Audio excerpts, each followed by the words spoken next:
To be honest, boxing's never seen nothing like this in the history of boxing. Since it began 250 years ago, it's never seen anything like this. I believe this is going to be great for boxing. I believe we're going to win. He's going to have after the fight is over, then so be it. I'm already in a nowhere situation anyway. To me, it's a win-win. But I'm in a no-win because if I knock him out fast in the first round, they're going to be like, oh man, this wasn't worth it. If I let it go a few rounds and drag it out, they're going to be like, oh man. I've always been in the gym training. I'm boxing professional fighters. I'm just, activity is great. I had 15 fights in 1 year when I was younger, and I think activity is great, but I'm prepared. I'm just ready to go. Floyd Mayweather Jr. and Mike Tyson engage in a heated face-to-face encounter, trading intense words as the tension escalates between the two boxing legends. Didn't even bring that shit up no more. No, they should bring it up. Okay. They should see the difference from there to now. Gotcha. Me at my worst, to me at the biggest event in the history of events right now. There's never been any bigger than this. So what they have to say about that? What does that say about you if you lose? Well, I'm not gonna lose.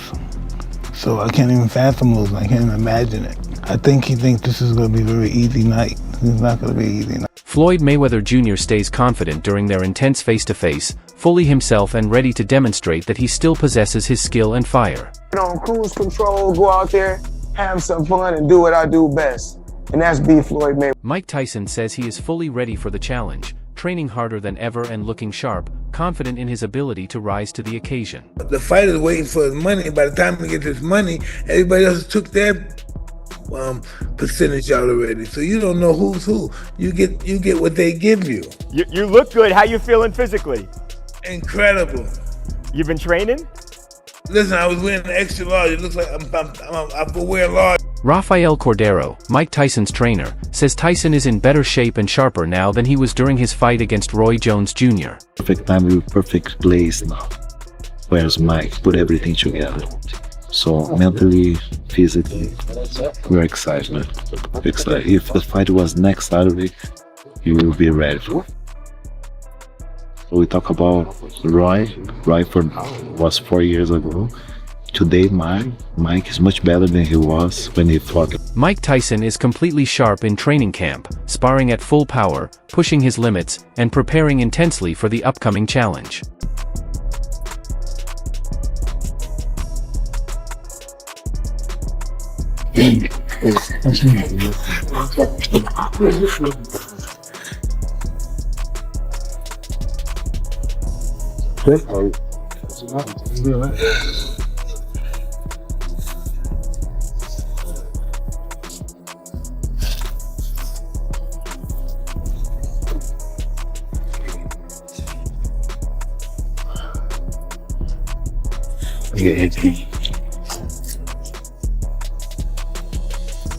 We'll put it assassin in. Okay? I'll be right. Good. Round one. Oh. Phew. Cut the ring. Exactly. Cut the ring. Exactly. Jeff Mayweather says Floyd Mayweather Jr. has always been comfortable playing the villain, and that a fight with Mike Tyson could test his legacy while still highlighting his confidence and skill. Why? It's easy, because Floyd always was the bad guy. Once again, he's gonna be the bad guy. And I think that if there's any way to try to remove his O, it may happen. Meanwhile, Tony Jeffries recently said that Floyd Mayweather Jr.'s return is driven by ego, as he cannot accept being overshadowed, especially after the attention around Mike Tyson versus Jake Paul. We've got to make as much money as we can while we can, and then get out of the sport. But with these two, they're multi-millionaires. And I want to get into the tail of the tape and talk about exactly the records and all of that stuff with it. But first, I just want to say, I believe that these are doing this for different things. Mike Tyson is doing it purely for the money. Purely for the money. Floyd is doing it for the money as well, but also, I believe Floyd's doing it for that limelight. They've seen the numbers that Mike Tyson, Jake Paul got, and I think this is the most viewed fight of all time, Mike Tyson, Jake Paul. I might be wrong in saying that, but I'm sure it was. was hosted on Netflix. And Floyd's been one in the past with his ego that he wants to just, be in that limelight all the time. And when you're not in the limelight all the time, you want to have... Floyd Mayweather Jr. trains intensely in camp, moving with impressive sharpness and agility, appearing surprisingly youthful while showcasing the speed and precision that defined his prime.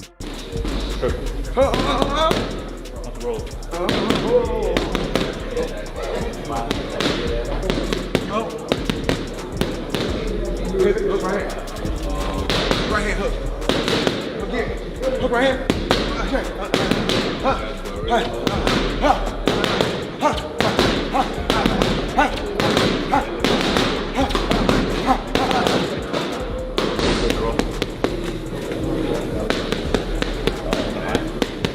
Slide and drop. Punch it, point it, here we go. Drop. Walk it. Pitch it. Six. Pitch it.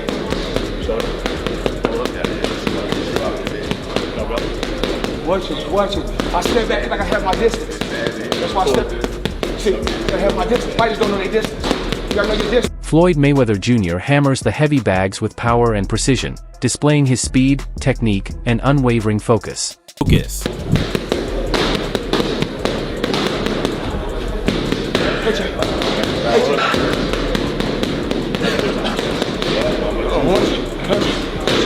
Again, touch me down. Pitch it.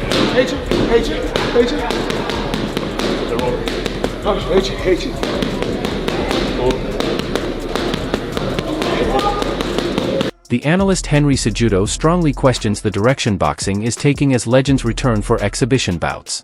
He notes that Manny Pacquiao is set to face Rosalind Pnikov, while Floyd Mayweather Jr. is linked with Mike Tyson. To him, these matchups seem driven more by financial gain than sporting necessity. He finds the situation strange and uncomfortable, particularly when older fighters are brought back for another run. Concerns around Tyson are heightened after his recent high-profile return against Jake Paul, which already sparked debate. Mayweather's taking on Mike Tyson of all people. That's the most money-motivated thing I've ever heard. It's utterly bizarre. And I don't want to see Mike Tyson anywhere near the ring again, especially after that Jake Paul fiasco. This whole thing's incredibly weird. I don't like it. I'm a proper boxing fan, and these fights to me, this OAP stuff they've got going on when they bring back these old fighters for one more go at each other, it's just not something that I particularly enjoy. Now look, it's going to be on Netflix. It's probably going to be a massive event. I'm probably going to end up covering it because they are two former champions of note and it is going to go on their professional records. But if you thought the first fight wasn't particularly entertaining, I can't imagine this one's going to be much better. The one thing I will say is that I believe Pacquiao's in better condition than I realized after the effort he put in against Mario Barrio. At the same time, Henry Cejudo acknowledges that the scale of the event will be enormous, especially with a platform like Netflix involved. Despite criticism, curiosity remains. He sees decline as the real storyline, questioning who has lost more sharpness. Floyd Mayweather Jr. has been inactive for years, while Manny Pacquiao has endured more battles overall. That uncertainty adds intrigue, even for purists who dislike the not had a proper fight in such a long time, which you could argue means he won't be as sharp in the ring. But then on the other hand, Pacquiao's had way more fights than Mayweather has, so you could argue he's got less left in the tank. It's difficult to figure out what it means for either guy, and we don't really know which way it's going to go.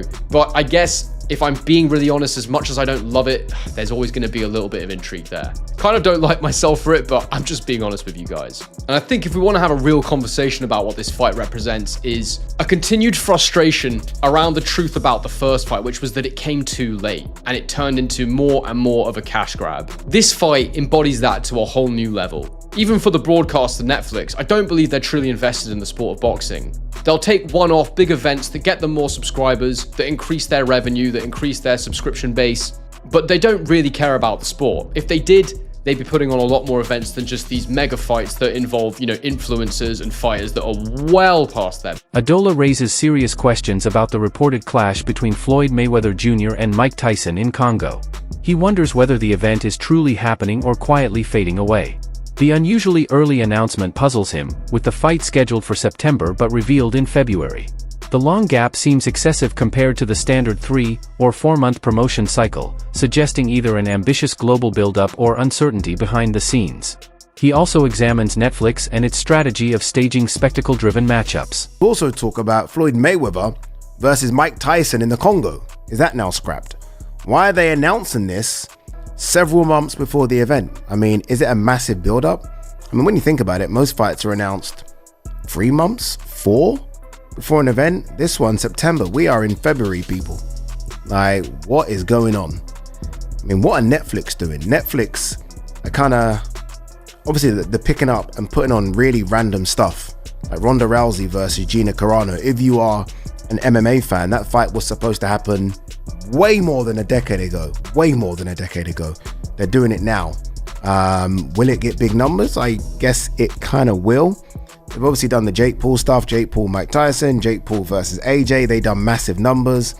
Crawford Canelo, a serious fight, and then they're doing... From crossover concepts to the massive numbers generated by Jake Paul events, the platform is clearly focused on mass appeal.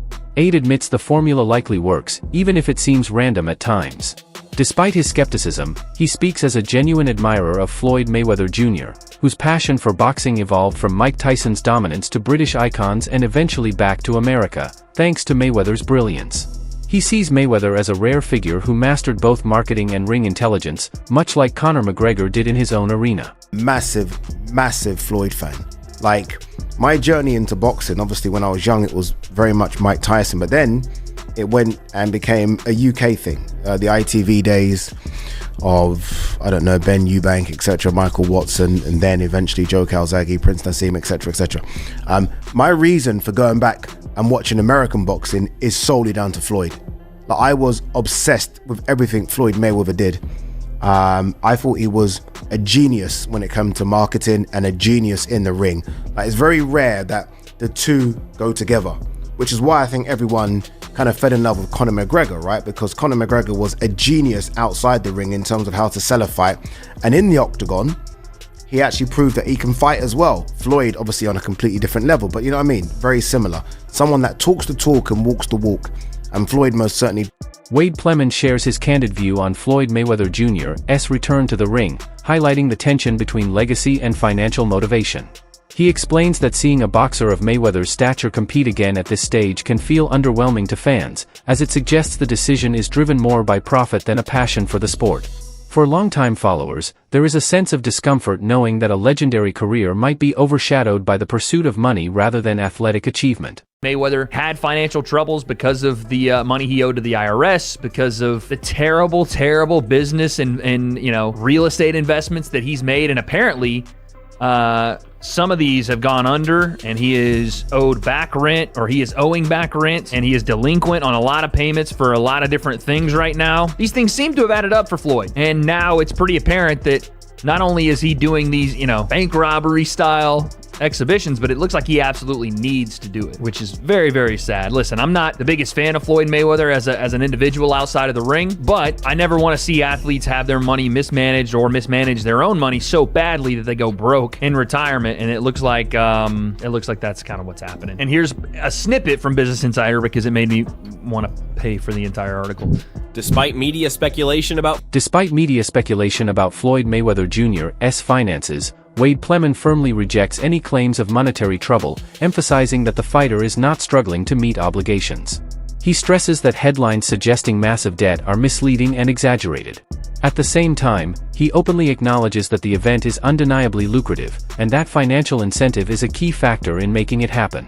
While some may view this as disappointing or purely commercial, Plemons frames it as a calculated choice balancing Mayweather's continued competitive spirit with the realities of opportunity.